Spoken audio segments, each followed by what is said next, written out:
حضرت سلیمان علیہ السلام اللہ کے ایک برگزیدہ نبی تھے۔ آپ داؤد علیہ السلام کے بیٹے تھے۔ سلیمان علیہ السلام کی حکومت دنیا کے ایک بڑے حصے پر تھی۔ سلیمان علیہ السلام کا سلسلہ نسب یہودا ابن یعقوب سے حضرت ابراہیم علیہ السلام تک جا ملتا ہے۔ آپ کم عمری میں ہی تخت نشین ہو گئے۔ اللہ نے آپ کو داؤد علیہ السلام کی طرح منصب نبوت سے بھی نوازا اور ساتھ ہی وسیع ملک و سلطنت بھی عطا فرمائی۔ سلیمان علیہ السلام کی حکومت انسانوں کے ساتھ جن و انس، شیاطین، چرند و پرند اور ہر انواع و اقسام کے جانوروں پر تھی۔ علماء نے آپ کی حکومت 750 سال لکھی ہے۔ آپ کو بہت سارے معجزے بھی عطا کیے گئے تھے۔ مثلاً آپ جانوروں کی بولیاں سمجھ سکتے تھے، آپ ہوا پر قابو رکھتے تھے اور آپ کا تخت ہوا میں اڑتا تھا۔ جن اور شیاطین آپ کے خادم اور غلام تھے جو حکومتی امور میں آپ کی اطاعت کرتے تھے۔ مسجد اقصیٰ کی تعمیر میں انہی جنوں نے دور دور سے پتھر اور سمندر سے موتیاں نکال کر لایا کرتے تھے، جس سے بیت المقدس کی تعمیر ہوئی۔ اس کے علاوہ آپ جنوں سے بہت سارے کام لیا کرتے تھے۔ اللہ نے قرآن میں فرمایا ہے کہ اور ہم نے سلیمان کی آزمائش کی اور ان کے تخت پر ایک جسم ڈال دیا، پھر انہوں نے رجوع کیا۔ سورہ صاد۔ اس آیت میں اللہ نے حضرت سلیمان علیہ السلام پر آنے والی ایک آزمائش کا ذکر کیا ہے۔ علماء و مفسرین نے اس آیت کی مختلف تفسیر اور وضاحت کی ہے۔ ایک آراء کے مطابق سلیمان علیہ السلام کی ایک غفلت کے نتیجے میں آپ کے تخت پر اللہ نے شیاطین کو مسلط کر دیا تھا اور کچھ عرصے کے لیے آپ سے حکومت چھین لی گئی۔ واقعہ یوں ہے کہ ایک دفعہ حضرت سلیمان نے کسی جزیرے میں واقع ایک شہر سیدون پر حملہ کر دیا، کیونکہ وہاں کے بادشاہ کے فتنوں کے متعلق آپ کو خبر پہنچی تھی۔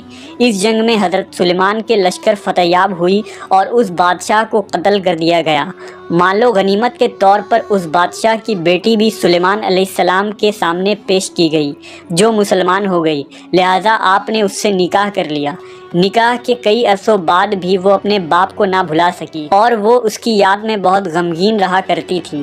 سلیمان علیہ السلام کے حکم سے جنات نے اس کے باپ کے شکل کا ایک بت بنا دیا، لہٰذا وہ اسے دیکھ کر اپنا دل مطمئن کر لیا کرتی تھی۔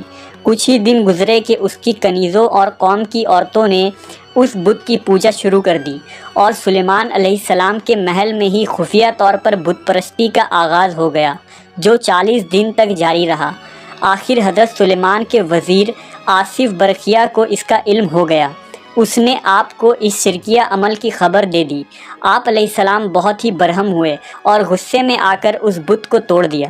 آپ نے اس عورت کو سزا کے طور پر اپنے محل سے نکال کر شہر بدر کر دیا اور سجدے میں گر کر اللہ سے معافی طلب کرنے لگے، لیکن اللہ نے آپ کی اس غفلت کی وجہ سے آپ کو ایک آزمائش میں مبتلا کر دیا۔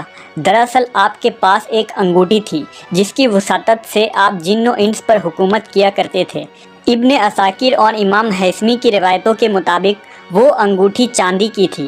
اس کا نگینہ آسمان سے آیا تھا جس میں یاقوت پتھر جڑا ہوا تھا۔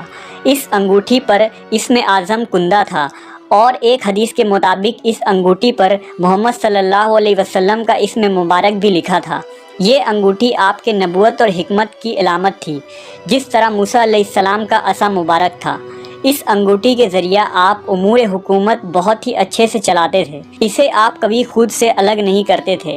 جب آپ قضائے حاجت کے لیے جاتے یا اپنی بیویوں کے پاس جاتے تب ہی اس انگوٹھی کو اتارتے اور اسے اپنی سب سے بھروسے مند کنیز امینہ کے سپرد کر دیتے تھے۔ ایک دن جب آپ قضائے حاجت کے لیے جا رہے تھے تو اس انگوٹھی کو امینہ کے حوالے کیا۔ کچھ دیر بعد ایک شیطان جس کا نام سخر تھا آپ کی شکل میں امینہ کے پاس آیا اور وہ انگوٹھی لے لی۔ انگوٹھی کا اس کے ہاتھ میں آنا تھا کہ حضرت سلیمان علیہ السلام کی ساری طاقت و قوت اور اقتدار اس شیطان کے قبضے میں آ گئی۔ سلیمان علیہ السلام کو اب کوئی نہ پہچانتا تھا۔ جب آپ لوگوں کو یہ کہتے کہ میں ہی سلیمان بن داؤد ہوں تو لوگ یقین نہ کرتے اور آپ کا مذاق اڑاتے تھے، لہٰذا آپ سمجھ گئے کہ یہ اللہ کی طرف سے آزمائش ہے۔ آپ تخت و تاج چھوڑ کر شہر سے باہر نکل گئے اور روزگار کی تلاش کرنے لگے۔ آپ نے ایک ماہی گیر کے یہاں نوکری کر لی۔ آپ روز اس کے لیے سمندر سے مچھلیاں پکڑ کر لایا کرتے تھے، جس کے بدلے وہ آپ کو 2 مچھلیاں دیا کرتا۔ یہ سلسلہ 40 دن تک رہا، اتنی ہی مدت جتنی آپ کے محل میں بت پرستی ہوئی تھی۔ آخر کار اللہ نے آپ کی توبہ قبول فرما لی۔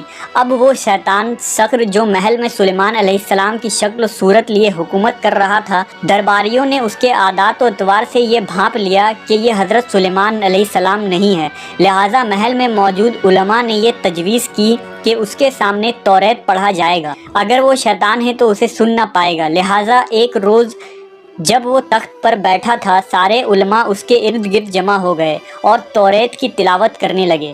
پھر کیا تھا، وہ شیطان کلام الہی سن کر تاب نہ لا سکا اور وہاں سے بھاگ گیا۔ جاتے جاتے اس نے وہ انگوٹھی سمندر میں پھینک دیا تاکہ حضرت سلیمان کو انگوٹھی کبھی نہ مل سکے، لیکن تقدیر میں کچھ اور ہی لکھا تھا۔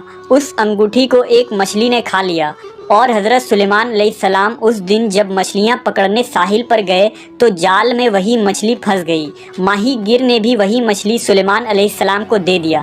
جب آپ نے اس مچھلی کو کھانے کے لیے اس کا سینہ چاک کیا تو وہ انگوٹھی نکلی۔ پھر کیا تھا، اسے پہنتے ہی سارے جن و انس اور مخلوق آپ کے خدمت میں حاضر ہو گئے اور اطاعت پر آمادہ ہو گئے۔ آپ نے بارگاہ خداوندی میں شکر بجا لایا اور پھر سے حکومت سنبھال لی۔ اس موقع پر آپ نے وہ مشہور دعا کی تھی جسے قرآن میں سورہ صاد میں ذکر کیا گیا ہے کہ اے میرے پروردگار، میری مغفرت فرما اور مجھے ایسی بادشاہت عطا کر جو میرے بعد کسی کو بھی میسر نہ ہو۔ یہ رائے حضرت ابن عباس، مجاہد، سعید بن جبیر اور قتادہ کی ہے، اور ان سے تمام روایات امام ابن کثیر نے اپنی تفسیر میں جمع کیا ہے۔